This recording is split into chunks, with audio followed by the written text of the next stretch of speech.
आप सभी का हमारे चैनल पर स्वागत है। आज के इस वीडियो में हम क्लास 9th की मैथमेटिक्स स्टार्ट कर रहे हैं और मैं आपको सारा कुछ पढ़ाऊंगा डिटेल में।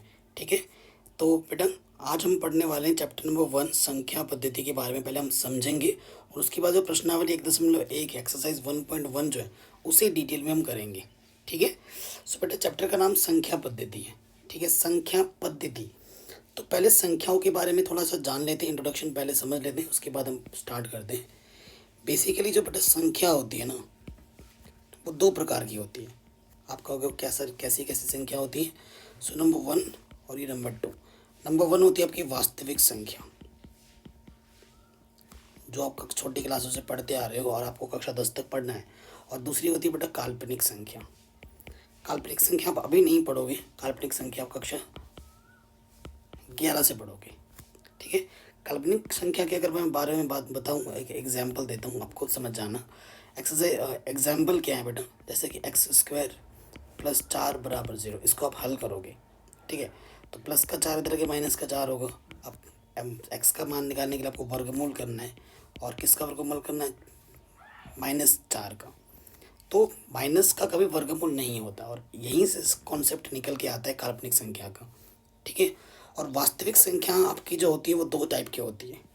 वास्तविक संख्या आपकी कितने टाइप की होती है, दो टाइप की होती है। एक होती है परिमेय संख्या,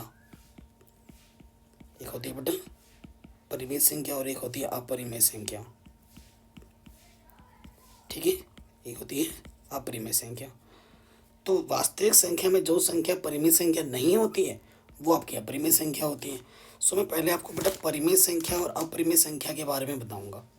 ठीक है, कि परिमेय संख्या क्या होती है और फिर अपरिमेय संख्या क्या होती है। तो सबसे पहले बात करेंगे बेटा परिमेय संख्या की। ठीक है, परिमेय संख्या। बेटा ये कक्षा 9 में पढ़ रहे हो, कक्षा 10 में फिर से पढ़ना होगा, तो ध्यान से समझना। देखो मैं ये पहले डेफिनेशन भी लिखा दे रहा हूँ।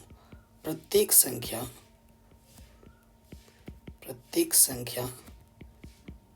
जिसे हम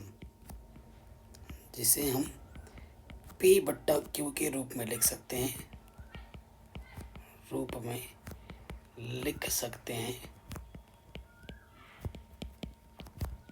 तथा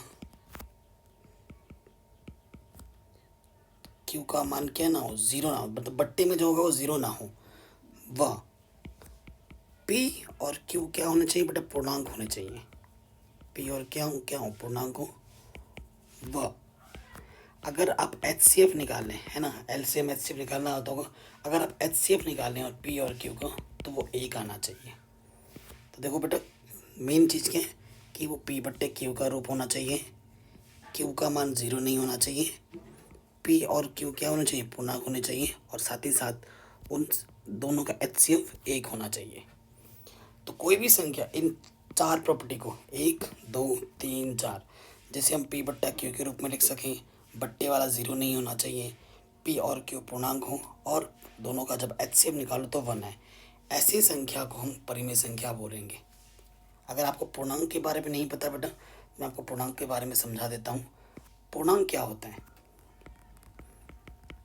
ठीक है, पूर्णांक जितनी भी पूर्णांक संख्या है बेटा वो परिमेय संख्या होती है।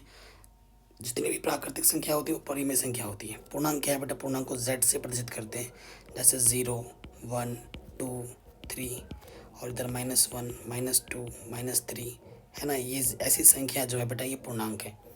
प्राकृतिक संख्या की अगर मैं बात करूँ, लग गया थोड़ा, वो ही बता देते हैं। प्राकृतिक संख्या क्या होता है, N से प्रदर्शित किया जाता है, जैसे 1 2 3, सारे काउंटिंग नंबर्स होते हैं। ठीक है, उसके बाद अगर मैं बताऊँ पूर्ण संख्या, तो पूर्ण संख्या प्राकृतिक संख्या में ही बस यहाँ 0 से स्टार्ट करो, 0 1 2 3। ठीक है, तो ये संख्या हमारी पूर्ण संख्या होती है। कोई दिक्कत कोई परेशानी यहाँ तक नहीं होनी चाहिए। ठीक है बेटा, तो अब परिमेय संख्या का उदाहरण देखते हैं। ठीक है, हम क्या देखते हैं, इसका उदाहरण देखते हैं। उदाहरण की अगर मैं बात करूँ, एग्जाम्पल, जैसे मैंने यहाँ 2/3 लिखा, तो ये एक परिमेय संख्या है। देखो ये P/, ऊपर वाले को हम क्या बोलते हैं, अंश, नीचे वाले को हम बोलते हैं हर, है ना। तो बट्टे वाला 0 नहीं होना चाहिए, 0 2 और 3 पूर्णांक है, बिल्कुल पूर्णांक है, और साथ ही साथ इन दोनों का अगर HCF निकालोगे तो 1 आएगा। जैसे मैंने लिख दिया 1/2, 4/3, 4/5, 2/7, ये सभी संख्याएं हमारी क्या है बेटा, परिमेय संख्या है। ठीक है, ये सभी संख्याएं हमारी क्या है बेटा, परिमेय संख्या है। अच्छा बेटा, और आपको मैं बताऊं, जैसे ये मैंने देखा 0.23, ये भी परिमेय संख्या है। अगर किसी का दशमलव प्रसार शांत है तो भी वो परिमेय संख्या होती है, ये भी आपका परिमेय संख्या है। अगर मैं लिखूँ ज़ीरो, ज़ीरो भी एक परिमेय संख्या है। ठीक है, इसको मैं लिख सकता हूँ 0/1। नीचे तो ज़ीरो नहीं है ना, ऊपर ज़ीरो हो सकता है, नीचे ज़ीरो नहीं होना चाहिए। ठीक है, और बाकी सभी शर्तों को ये पूरा कर रहा है तो ज़ीरो भी परिमेय संख्या होती है। अभी क्वेश्चन भी आएगा, करेंगे। और एक नोट आप लिख सकते हैं कॉपी में। नोट क्या लिख सकते हैं बेटा, कि सभी परिमेय संख्या का व्युत्क्रम परिमेय संख्या होता है। ठीक है, परिमेय संख्या होती है, ये लिख दो, सिर्फ ज़ीरो को छोड़कर, सिर्फ शून्य को छोड़कर। देखो बेटा, इसका मैं उदाहरण दे रहा हूँ।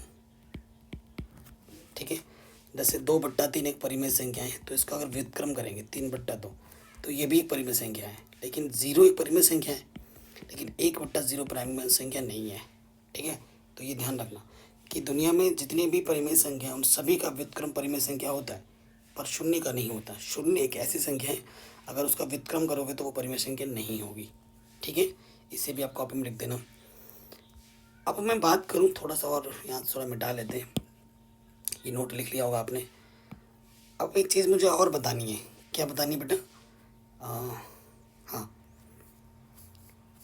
नंबर संख्या पद्धति में जैसे ये संख्या रेखा है, संख्या रेखा के बारे में थोड़ा सा बता देते हैं। संख्या रेखा पर हम सिर्फ वास्तविक संख्या को ही दर्शा पाते हैं। जैसे यहाँ पर मैंने अगर 0 लिखा, ये 1, ये 2, ये 3, ये 4, ये 5, ये प्लस के इन्फिनिटी की ओर चलता है। ये -1, ये -2, -3, -4, और ये चलता है -इन्फिनिटी। ये जो रेखा है बेटा, इसे हम बोलते हैं संख्या रेखा। और संख्या रेखा पर सिर्फ वास्तविक संख्या ही दर्शाई जाती हैं। कैसी संख्या दर्शाई जाती है बेटा? वास्तविक संख्या। ठीक है, अगर आपसे कोई पूछे तो आप उससे ये बता सकते हैं। ठीक है, तो हमने क्या सीखा बेटा? संख्या 2 टाइप्स की होती हैं, वास्तविक संख्या, काल्पनिक संख्या। काल्पनिक संख्या का कॉन्सेप्ट मैंने समझाया। वास्तविक संख्या आपकी 2 प्रकार की होंगी, परिमेय संख्या और अपरिमेय संख्या। जो संख्या वास्तविक संख्या में जो संख्या परिमेय नहीं है तो वो संख्या क्या है बेटा? अपरिमेय है। ठीक है, अपरिमेय संख्या के बारे में आप कक्षा 10 में डिटेल में पढ़ेंगे। ठीक है, मतलब बता भी सकता हूँ मैं अभी थोड़ा बहुत अपरिमेय के, अगर आप जानना चाहें तो मैं थोड़ा अपरिमेय भी बता देता हूँ। अपरिमेय संख्या क्या है? जैसे बेटा √3 लिखा, √5, ये अपरिमेय संख्या है। अभाज्य संख्या के ऊपर अगर अंडर लग जाते हैं अभाज्य संख्या होती है। जैसे कि ये अशांत कोई संख्या है, कोई संख्या अशांत है दशमलव में, तो भी वो अपरिमेय संख्या होती है।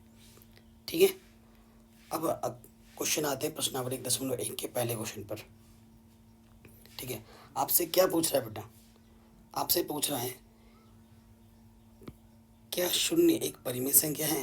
क्या इसे आप P/Q के रूप में लिख सकते हैं, जहाँ P और Q पूर्णांक है और Q का मान 0 नहीं है? तो आंसर कैसे होगा देखो बेटा। ठीक है, हल करके लिखना है, सॉल्यूशन पे आ जाओ। तो आप लिखोगे हाँ, पहला उत्तर आंसर ऐसे लिखना है, आंसर हाँ। पहला आंसर क्या होगा बेटा? हाँ, कि 0 एक परिमेय संख्या है। 0 एक परिमेय संख्या है या नहीं? हाँ या ना मैं पूछता हूँ, आप लिख दो हाँ। ठीक है, तो क्या लिख दें? 0 एक परिमेय संख्या है। देखो, तो 0 को मैं 0 के बट्टे में कुछ भी लिख दूँ, 0/1, तो देखो यहाँ 0/, P/Q रूप में है। देखो बट्टे में 0 भी नहीं है और Q का मान यहाँ पर 0 भी नहीं है। ठीक है, वह 0, 1 ये क्या है होती हैं बेटा? पूर्णांक होती हैं, पूर्णांक है।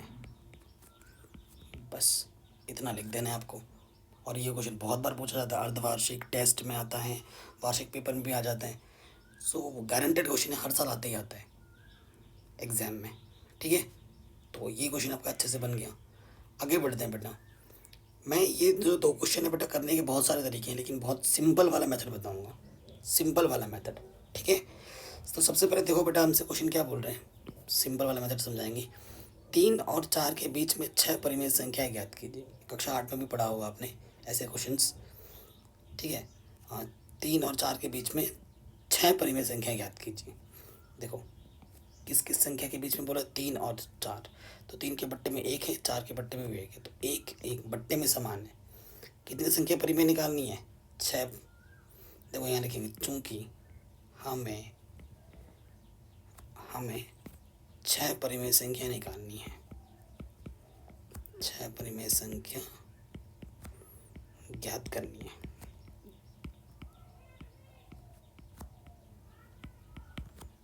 अर्थात क्या होगा, 6 में 1 जोड़ दोगे 7 आ गया, ठीक है। अब ये जो संख्या है ना बेटा, 7 से दोनों में ऊपर नीचे गुणा कर दो। ये 3/1 है, 7 से ऊपर नीचे गुणा करो, और यहाँ लिख देना बेटा, यहाँ 4/1 है, 7 से ऊपर नीचे गुणा करो, ठीक है। तो ऊपर आ जाएगा 7×3=21/7, और यहाँ आ जाएगा 7×4=28/7। इसके बीच में आपको क्या निकालना है, 6 परिमेय संख्या है, ठीक है। अतः 21/7 और 28/7 के बीच 6 परिमेय संख्याएं, देखो बेटा को वो क्या होंगी, 6 परिमेय संख्याएं क्या लिख रहा हूँ, ठीक है। तो 21 के बाद क्या आता है, 22/7, 23/7, 24/7, 25/7, 26/7 और 27/7। आ गया 6, 3 और 3 6, और ये सारी संख्याएं इन दोनों के बीच में है। आंसर सिंपल मेथड एकदम बेस्ट, ठीक है बेटा। ये इसके बीच की संख्याएं आ गई, क्लियर, कोई दिक्कत नहीं। अगर आपको किसी पर में दिक्कत हो बेटा, एक बार वीडियो को दोबारा देखें। अगला क्वेश्चन देखो बेटा, इसके बट्टे में भी 5 है, इसके बट्टे में 5 है, बट्टा समान होना बहुत ज़रूरी है, तभी ये लगेगा, नहीं तो नहीं। इसके बीच कितनी सारी निकालनी बेटा, 5 परिमेय संख्या निकालनी। तो वही कॉन्सेप्ट लेकर जैसे अभी हमने किया था, चूंकि 5 परिमेय संख्या ज्ञात करनी है, 5 परिमेय संख्या ज्ञात करनी है, तो 5 परिमेय संख्या ज्ञात करनी है तो हमें क्या करना है बेटा, 5 + 1 कर देना, कितना आएगा 6। अब 6 से इसमें और इसमें दोनों तरफ गुणा करना है, ऊपर नीचे, अर्थात 3/5 है, इसमें भी 6 से गुणा करो नीचे, और इधर 4/5 है, इधर भी 6 से गुणा करो, इधर भी 6, ऊपर ऊपर गुणा, 6 × 18, 5 × 30, और ये हो जाएगा 6×24/30 के बीच 5 परिमेय संख्या,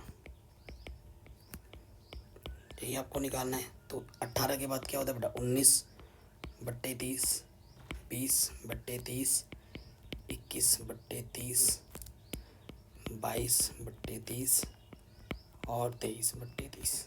1 2 3 4 5 आ गया बेटा, आराम से 5 आ गए। ये सबसे बेस्ट तरीका है और आसान तरीका है। आशा करता हूँ आपको समझ में ज़रूर आया होगा। ऐसा है तो बेटा वीडियो को लाइक करो, चैनल पर नए हो तो बेटा सब्सक्राइब करो, ठीक है। और डिस्क्रिप्शन को ज़रूर चेक कर लेना, नोटिफिकेशन बेल को ज़रूर प्रेस कर लेना। अगले क्वेश्चन पे आते हैं, बहुत इंपॉर्टेंट, कि नीचे दिए गए कथन सत्य हैं या असत्य हैं, कारण सहित अपने उत्तर को देना है। कह रहे प्रत्येक प्राकृतिक संख्या एक पूर्ण संख्या होती है, तो बेटा ये गलत है। प्रत्येक प्राकृतिक संख्या पूर्ण संख्या नहीं होती। पूर्ण संख्या बेटा होती क्या है, पूर्ण संख्या क्या है बेटा, अगर हम बात करें, कह रहे हैं प्रत्येक प्राकृतिक संख्या एक पूर्ण संख्या। पूर्ण संख्या आपके 0 1 2 ये होती है। प्रत्येक प्राकृतिक संख्या पूर्ण संख्या होती है। हाँ, तो ये बात तो बेटा सही है एकदम, ठीक है, ये बात सही है, बिल्कुल गलत नहीं है, सही है। देखो पूर्ण संख्या हमारे पास क्या होती है, 0 1 2 3 ऐसे नंबर्स होते हैं। और प्राकृतिक संख्या क्या होती है, प्राकृतिक संख्या होती है n, 1 2 3। तो हमसे क्या बोल रहा है, प्रत्येक प्राकृतिक संख्या पूर्ण संख्या होती है। देखो बेटा, 1 इस पूर्ण इसके अंदर है, 2 इसके अंदर है, 3 इसके अंदर है, तो इसके सारे नंबर्स इसके अंदर बैठे पड़े हैं। तो यहाँ क्या बोला, प्रत्येक प्राकृतिक संख्या एक पूर्ण संख्या होती है। तो ये कथन बिल्कुल सत्य है। तो ये कथन बिल्कुल सत्य है। ठीक है, आप ऐसे एग्जाम्पल लिख सकते हो। चूँकि पूर्ण संख्या 0 1 2 3 है, प्राकृतिक संख्या n 1 2 3 ये सब है, और चूँकि आप लिखोगे हर एक प्राकृतिक संख्या पूर्ण संख्या के अंदर उपस्थित होता है, अर्थात दिया गया कथन बिल्कुल सत्य है। अगला कथन क्या बोल रहा है, प्रत्येक पूर्णांक एक पूर्ण संख्या है। तो ये गलत है। पूर्णांक क्या होता है बेटा, z होता है, जिसे हम लिख सकते हैं 0 1 2, अभी मैंने बताया था, -1 -2 -3, ऐसे चलता है। तो हमसे क्या बोल रहे हैं, प्रत्येक पूर्ण संख्या, प्रत्येक पूर्णांक एक पूर्ण संख्या। प्रत्येक पूर्णांक एक पूर्ण संख्या नहीं है। जैसे -1 क्या इसमें है पूर्ण संख्या में, नहीं है। ठीक है, क्या -2 इसमें है, नहीं है। -3 इसमें नहीं है। अगर एक भी मना करेगा तो मना हो जाएगा। तो ये कथन असत्य है। क्या लिखोगे, वही लिखोगे, चूँकि प्रत्येक पूर्णांक पूर्ण संख्या के अंदर उपस्थित नहीं होता है, अर्थात प्रत्येक पूर्णांक एक पूर्ण संख्या नहीं है, ये लिख दोगे। अगला क्वेश्चन क्या बोला, प्रत्येक परिमेय संख्या एक पूर्ण संख्या होती है। तो ये भी गलत है। प्रत्येक परिमेय संख्या पूर्ण संख्या कैसे हो जाएगी, जैसे मैंने यहाँ 2/3 लिखा, ये परिमेय संख्या है। तो 2/3 क्या यहाँ उपस्थित है पूर्ण संख्या में, नहीं है। देखो 2/3 एक परिमेय संख्या है ना, क्योंकि p/q के रूप में है। तो क्या इसमें उपस्थित है पूर्ण संख्या में, नहीं है। तो ये कथन हो जाएगा असत्य। तो पहला वाला सत्य होगा और बाकी दोनों के दोनों असत्य होंगे। तो आशा करता हूँ ये जो प्रश्नावली है वो आपको समझ में ज़रूर आई होगी। अगर ऐसा है तो प्लीज़ वीडियो को लाइक करें। इसके बाद मैं प्रश्नावली 1.2 करा दूंगा, जिसकी अगर कराने के बाद इसके लिंक्स भी इसमें डाल दूंगा डिस्क्रिप्शन पे। चैनल पे नए हो तो सब्सक्राइब करें, और आपसे डेली रेगुलर वीडियोज़ आएगी। जय हिंद, अपना ख्याल रखें।